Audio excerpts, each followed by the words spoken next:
Maayong buntag, naami dire sa akong ante, kato akong gibidyo gahapon.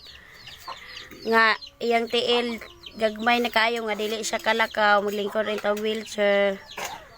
Yan, hiko dire balik, kay naluoy, kay ko, kay.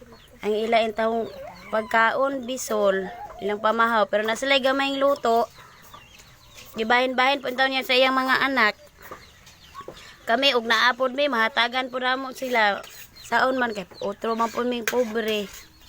Luoy kayo. Oh, tora yang anak. Luoy kayo, wala in taon dire iyang bana kanangita po trabaho para makakaon sila pamilya.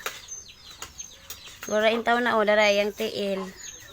Dili niya ni ma lihok ni ang gikan sa hawak paubos. Dahil iya pong likod ani sa spinal cord na naburot. Murag silbi, murag siyang nabuktot. Salamat.